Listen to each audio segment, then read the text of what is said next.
Shah Alam, kawan baik saya. Ya, tahniah. Kawan baik yang ada, kawan baik. Ya. Ya, tiba-tiba semua nak jadi kawan baik.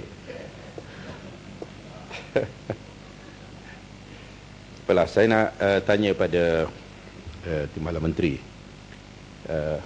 Maaf, Menteri, ya, berhubung dengan kenyataan Menteri tadi.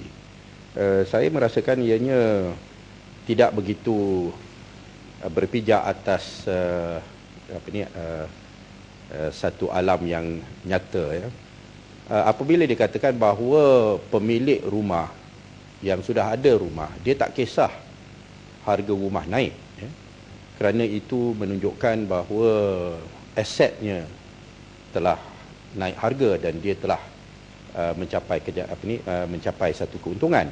Dan masalah rumah ini adalah bagi orang yang nak beli rumah yang pertama, ya. Saya tak nampak pendirian ataupun kefahaman ataupun pemahaman tentang persoalan ini. Sekiranya itulah sikapnya, ianya merupakan satu pemahaman yang tepat, ya. Kerana kita tidak boleh pisahkan harga pasaran rumah bagi orang yang dah ada rumah sendiri ataupun orang yang pembeli yang pertama. Hakikatnya masalahnya ialah masalah harga rumah yang meningkat, dan tidak boleh dipisahkan sama ada orang tu dah ada rumah atau tidak. Kerana orang yang dah ada rumah pun, kalau dia nak jual rumah dia, dia nak beli balik rumah yang sama pun akan mengalami kerugian oleh kerana dia terpaksa beli dengan harga yang tinggi juga, ya. Saya merasakan bahawa pihak kerajaan mesti mengkaji satu mekanisme di mana kos rumah ini dapat dikawal, ya, dengan memikirkan satu rombakan terhadap mungkin, ya, financing rumah, pembelian rumah yang mungkin boleh dipisahkan daripada persoalan riba ataupun interest, yang menyebabkan seseorang itu apabila dia dah beli rumah, semestinya kalau dia beli rumah dengan 200,000, akhirnya bila dia dah selesai jual, ianya sudah selesai bayar, dia telah bayar dengan harga 400 ataupun 500,000, sudah pasti dia akan jual. Dia tak boleh jual dengan harga yang 200,000 lagi, ya. So, satu mekanisme yang boleh menangani masalah kenaikan harga rumah itu secara menyeluruh, bukan hanya sekadar untuk first house punya buyer, ya. Kerana kalau hanya sekadar untuk first house buyer, ianya tidak menangani masalah spiraling cost of houses dengan cara yang berkesan, ya. Apa pandangan Menteri terhadap persoalan ini? Terima kasih. Kota Baru Bang Menteri, saya benar yang telah disebut, banyak lagi nak cover ni, yang telah disebut oleh terima kasih Datuk Yang Dipertua. Tadi yang Menteri ada mengumumkan satu skim yang saya rasa cukup menarik, iaitu yang disebut rumah transit untuk pasangan yang muda. Itu satu benda yang cukup menarik. Cuma saya agak ragu dari segi pelaksanaannya. Apabila dikatakan rumah itu diberi kepada pasangan muda dalam tempoh 2 tahun, apa jaminan dalam tempoh 2 tahun atau selepas 2 tahun tu dia akan keluar dan dia akan beli rumah milik sendiri yang mampu milik. Satunya kerana dari segi kemampuan tu ia satu yang subjektif. Kadang-kadang gaji dia nak 3,000 atau 4,000 masih belum mampu untuk membeli rumah. Dan untuk memaksa pasangan muda ni keluar daripada rumah itu apabila cukup tempoh 2 tahun bukan satu perkara yang senang. Di Kelantan kita buat benda ni memang susahlah. Terima kasih. Terima kasih Yang Berhormat Kota Baru. Itu sebabnya Barisan Nasional boleh buat. Yang Menteri eloknya sebelah sini, ya. Shah Alam tadi, Shah Alam kena betul-betul perhati statement saya. Saya katakan bahawa orang yang mempunyai rumah yang pertama, yang sudah memiliki rumah itu, sudah tentu memang mahukan supaya harga rumahnya naik. Harga rumahnya naik, dan kadang-kadang apabila harganya naik, maka apabila dia sudah berada di situ 10 tahun, 20 tahun contohnya, maka dia ada equity di dalam rumah itu yang boleh digunakan untuk pembesaran rumah dan sebagainya. Jadi tidak semestinya apa yang Berhormat Shah Alam kata tadi itu, you are just finding faults, the small faults, the gap. Tetapi sebenarnya kalau kita kekang kenaikan hartanah di negara kita ini secara sembrono, ia juga akan memberi kesan yang cukup besar kepada ekonomi negara kita, Tuan Yang di-Pertua. Itu asas pertimbangan saya. Dan Ipoh Timur. Ipoh Timur, oh you big shoes to fill. The new Ipoh Timur, ya. Terima kasih Dato' Yang di-Pertua dan Yang Berhormat Menteri. Soalan saya adalah berkaitan dengan nilai rumah ataupun pasaran itu yang tadi katakan oleh Yang Berhormat Menteri tadi. Soalan saya adalah, bila seseorang membeli rumah-rumah tersebut dengan jangkaan nilai rumah akan meningkat, tapi di beberapa tempat sekarang terdapat masalah penempatan abu mayat, rumah penempatan abu mayat yang sekarang dikomersialiskan dan dibina, ditempatkan di kawasan taman perumahan. Yang ini akan menjejaskan kawasan perumahan tersebut, terutama dari segi nilai. Jadi di banyak tempat sekarang masalah timbul kerana garis panduan yang sedia ada, iaitu garis panduan perancangan tanah perkuburan Islam dan bukan Islam, tidak begitu ketat. Selagi tanah kegunaan itu adalah komersial, mereka boleh buat rumah penempatan abu mayat, bukan Islam. Dan ini telah menimbulkan kemarahan orang-orang sekitar. Jadi saya nak tanya Yang Berhormat Menteri, sama ada kerajaan sedia untuk mengkaji semula garis panduannya untuk menjadikan ia lebih ketat, di mana ia tidak boleh dibina di merata-rata tempat. Izinkan kami katakan ia perlu dizonkan. Tempat terutamanya tempat penempatan abu mayat ini.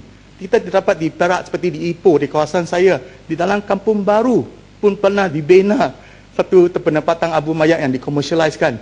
Satu kotak, satu peti mereka terima 8,000, 10,000.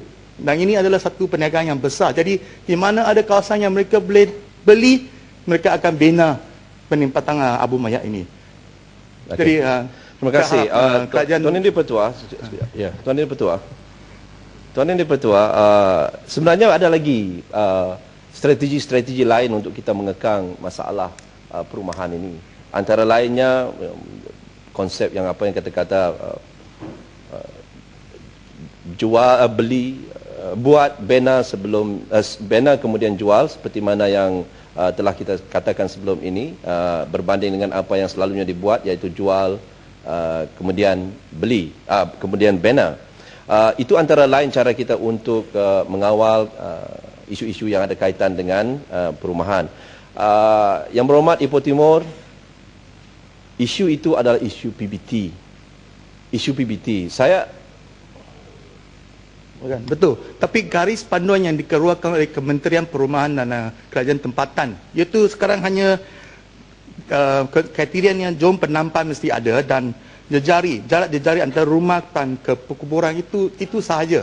Jadi mereka boleh circumvent kedua-dua kriteria ini dengan izin. Okay. Saya ambil maklum cadangan Yang Berhormat, tapi saya bagi tahu pada Yang Berhormat satu perkara lah. Kementerian saya ini ada kekangannya juga. Apabila ada guideline ataupun panduan yang dibuat oleh kementerian saya, banyak panduan yang dibuat, garis panduan yang kita serahkan kepada PBT dan kita luluskan di dalam mesyuarat Majlis Negara mengenai kerajaan tempatan, tetapi diubah suai oleh PBT.